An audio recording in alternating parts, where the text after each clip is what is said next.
Hello and welcome into the Inside Nebraska Recruiting Podcast, Throwing Bones. I am Greg Smith, Senior Recruiting Analyst, joined once again by recruiting analyst Nate Clouse. Nate, how are you, man?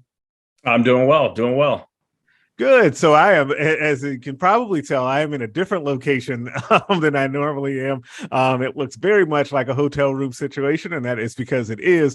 I am on the road, out on location. I forget the actual. I'm in Belton, Missouri, because in Raymore, Missouri, is where Jaidyn Doss, Nebraska's 2023 wide receiver commit, and a kid that they just offered this past weekend, 2024 tight end / wide receiver Jaden Riddell. The Jaydens, as the people call them at practice today. I was out at their practice to see them and kind of get eyes on them before watching them play in their game tomorrow night against Liberty. I think Liberty actually features another Big Ten wide receiver commit, as they have a Northwestern wide receiver commit on their team. So it'll be kind of interesting to see that battle and match up with him and Doss tomorrow night. But I'm pretty pumped to be able to see that. And real quick, like kind of what I saw from them on practice, and you'll be able to find, you'll see kind of my practice notes and reports are up live on the site at nebraska.rivals.com. I really like Doss. Like it's really interesting to get to see when you start to see guys in person,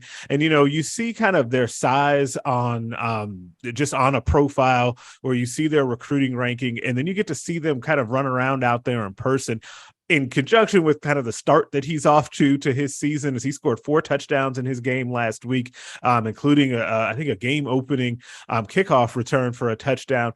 And that was the thing that really struck me about what I saw at practice today, is he participates in every special teams drill.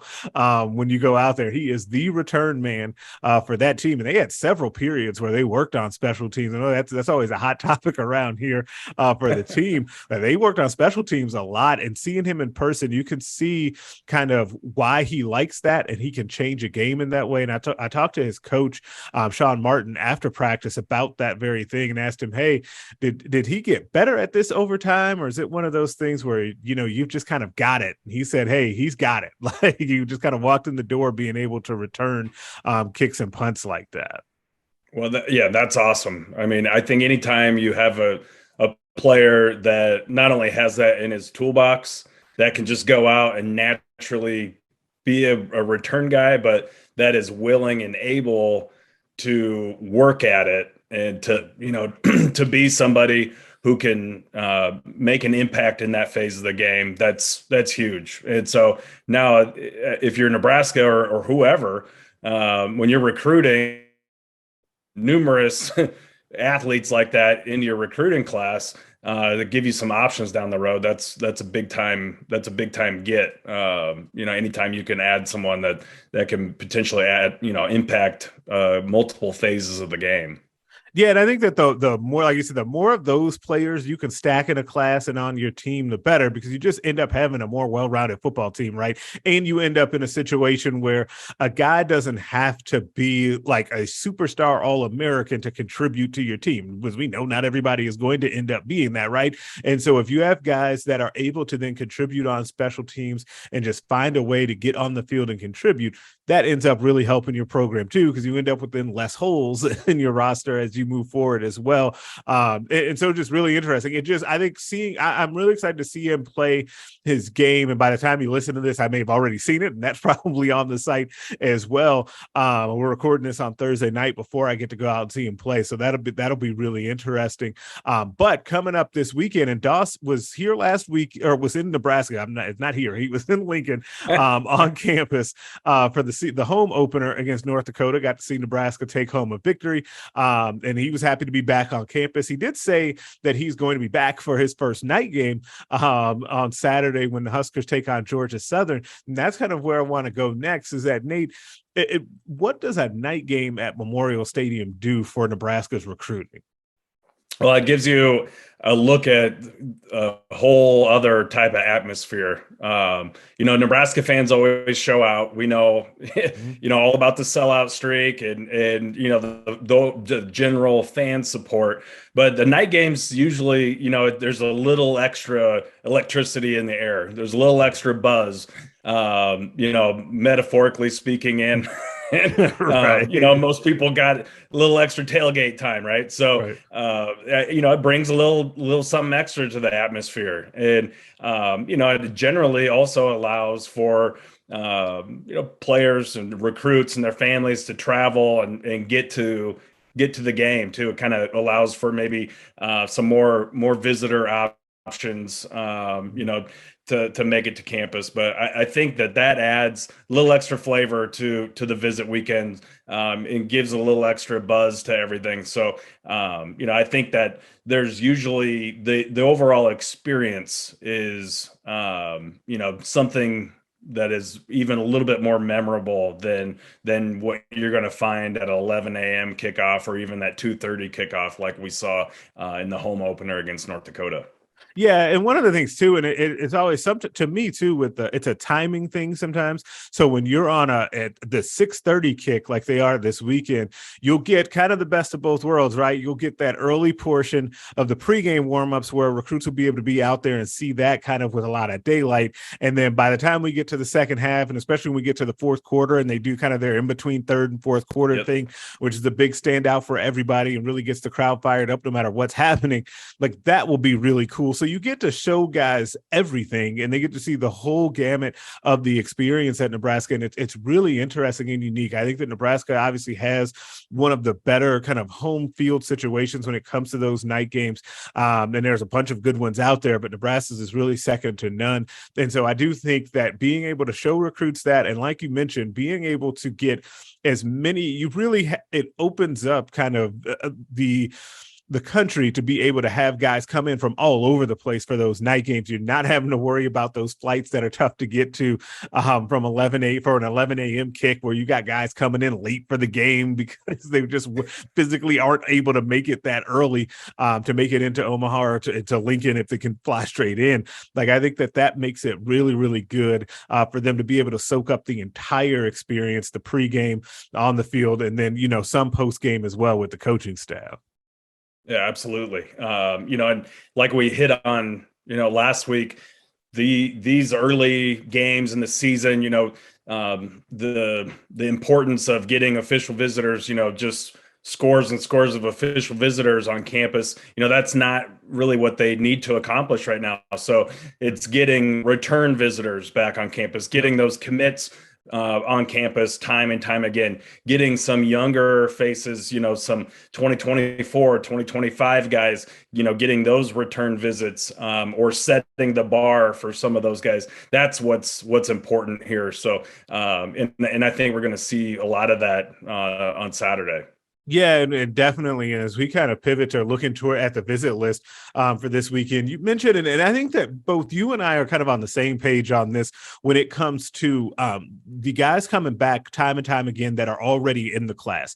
And I feel like that's one of those things that I think sometimes fans want to gloss over, those guys that are already committed to the team continuing to come back. But I always highlight that. I just think it's so important, for those guys to build camaraderie together, but then also for them to be able to be peer recruiters. I think that is also a huge deal because there are always going to be guys, like you mentioned, that are coming back that are either in the current class and future classes. And the more you can get them around those current commits, the better. And they've got another solid group of those current commits that are coming in. Maverick Noonan, Sam Sledge, Gunnar Catullo will be back in. Brock Knutson will be here from Mountain Scotts Bluff. And then Ben Bramer from Pierce, the tight end, will also be back. And it's interesting. Knutson told me after I think it was after his game against Pius, that they plan to be out here pretty often. Like, I know they'll be here for the OU game. You're going to hear that a lot. That guy will be here for the OU game because if they can get him there, they will be there.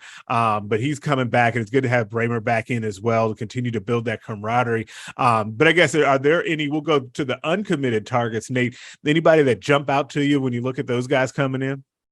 Well, the first name, I think, and it's not uncommitted, but that kind of jumps out is Benny Nagoy at Lincoln High, being the Iowa State commit. Obviously in-town prospect, but has already made a pledge elsewhere. The fact that he's making it to campus is intriguing. Obviously, Malachi Coleman kind of goes without saying. That anytime that he makes it on campus, that's going to be big news. And so I think that's very important to get him back again.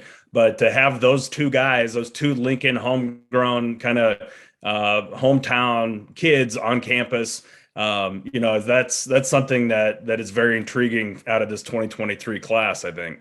Yeah, I think that it's really, and I don't want to make too much of it because I don't like I haven't been able to really dig into the specifics from either side. I think I talked to Benny briefly, and he said that he wants to support the hometown team and also check out a game. Which listen, he could have watched him on TV if he wanted to check him out and support him. There's usually a little something there, but the reason that it's so intriguing to me is because it's always been tough to kind of figure out where Nebraska was at with their evaluation of him, because as he kind of came into his own as a prospect, it's been difficult to know whether or not teams view him as a defensive back or a wide receiver. And for Nebraska specifically, if they did view him as a wide receiver previously, it was going to be really difficult for him to be a part of this class, given Mickey Joseph and his prowess on the recruiting trail. Plus, you already have, kind of one spot being held essentially for Malachi Coleman. You're going to always have kind of guys throughout the South that Mickey Joseph is recruiting as well. That was just always going to be really tough. And then it's not all that much easier on the other side of the ball at cornerback either, because of what Travis Fisher has been able to do and bring in on the team. I think that without knowing for sure, I feel like that Benny is forcing their hand a little bit to at least keep that contact, only because he continues to develop as a prospect. He's a really good player. I saw him in person a couple of weeks ago, and his body has developed. Like, he's gotten a lot bigger. He's definitely been in the weight room. I'm curious to see what ends up happening with him down the road, either at Nebraska or elsewhere. Yeah, and I think he's the guy, you said it. He's the guy you have to keep in touch with, kind of have to keep, your foot in the door as much as you can, just because you never know how things are going to kind of play out. And we mentioned it on previous podcasts where you have this much talent in the state, you can't just let them, I guess, go and forget about them, write them off until signing day, because you just never know how things are going to play out. You never know, you may have someone make a late decision, flip, go somewhere else, and now all of a sudden a space that may not have been there is now there. Right. And you got a heck of an athlete right in your own backyard. You got to keep that option open. And I think anytime you can keep the line of communication open with somebody like Benny is an important thing. Yeah, absolutely. And I'll be curious to see kind of how that goes. On the Malachi note, I do think that I mean, it goes without saying, anytime, like you said, anytime they can get him on campus is good. They had him on campus last week. I saw him spending a lot of time with wide receivers coach Mickey Joseph. Trev Alberts came up to him. Of course, Scott Frost came up to him. Like, it's one of those things where, like, he's at the point as where the level of recruit that he is, he just kind of walks in if he wants to. And this is no shade towards him at all. He is that big of a deal where he can come around when he wants to. That invitation is open. Like, I feel like that gets said sometimes, oh, open invitation. This time it's for real. I think that like anytime Malachi wants to pop over, it's totally fine. And they'll roll out the red carpet for him. Yeah, and you have to.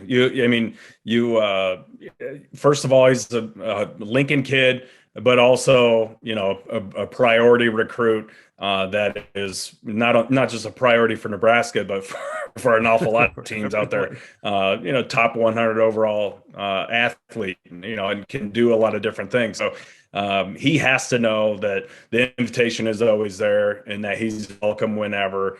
And so, yeah, get him on campus, get him around those other commits as much as possible, get him around the coaches, the current players, whatever, Trev Alberts, like whatever it takes, get him around as many people as you can, as often as you can. And this is another great opportunity for that to happen.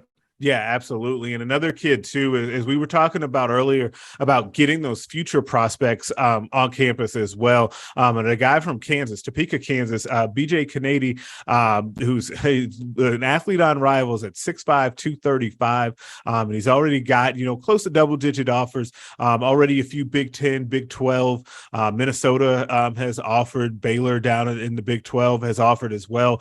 Some schools that play some good defense. I look at him and see a kid that's going to grow into an edge rusher. And to me, he's got it's written all over him, in my opinion, that he's going to be a kid in a year from now. They're going to be like, man, Nebraska was good to get him on campus early because now he's a top 100, 150 player. And boy, Nebraska did a good job of getting him on campus early. And I think this is his second, at least second time that he's been on campus at Nebraska. So he was here for a junior day back in January, I believe. Yeah, right. So, yeah, Topeka, Kansas kid, has gone from being definite 500-mile radius target in that 2024 class to being a regional offer kid. Nebraska's offered, like you said, he's got SEC, Missouri, other Big 10 schools, Big 12 schools, and he's cut out of that mold. That's 6'5", 235. Can project a lot of different places. He's going to end up being more than just your typical regional recruit, I believe. So, once again, get him in front of these other recruits, have him build relationships with them, the coaches, and then, of course, the ability to see that night game, that atmosphere, maybe set that hook a little bit, Right. for all the fishermen out there, right? You gotta put that lure out there, and every now and then get a little nibble. Got to set that hook, and I think that's what Nebraska's wanting to accomplish here. Yeah, absolutely. Now, one thing though that that I just kind of thinking about this visit list that also caught my eye, and I want to get your opinion on this. Are you surprised at all that there has not been more quarterback movement for the future? Like, I had noticed that we're another visit week where there are no quarterbacks really scheduled to come in unless something happens where it kind of goes under the radar, which very well could be. There could be additions, things that we don't know at this point. Is that surprising at all to you, given how quarterback recruiting goes these days? Yeah, that's something that is worth noting for sure. With the transfer portal and everything now, and what you have on campus currently, I don't know. I mean, you and I both know quarterback is always a priority. Right. It's always going to be a priority, and you're always keeping an eye on recruiting several classes down the road. So to not see some of the younger, underclass, maybe 2025, 2024 quarterbacks make it on campus is worth noting. But at the same time, I don't know if it's necessarily alarming or anything, especially given Nebraska's success in the transfer portal this past off season. Yeah, that's true too. Even as you say that, thinking about the age of the guys that they have on campus, we'll see though. We'll see how that kind of goes. Maybe just put a pin in that and see if anything comes of it. We'll have, obviously it'll be a huge weekend next weekend when we get to the Oklahoma game. So we'll see what ends up coming of that as well for big noon kickoff. I just like saying big noon kickoff. And so we'll see kind of how that goes. I'm still in a mixed feelings about whether or not I even like that. I know that they're trying to make that a thing and we'll try to talk about that. But I still prefer my big games to be night games instead of 11 a.m. games or noon on the East Coast. But that's going to do it for us this week here on the Throwing Bones Recruiting Podcast. Make sure you like the video if you watch it on YouTube. Subscribe to the Inside Nebraska YouTube channel. Also, pop over to nebraska.rivals.com. Check us out over there for all the recruiting coverage of the football team, that huge volleyball match that just happened as well. We've got you covered with all things Husker athletics, and we will talk to you guys next time.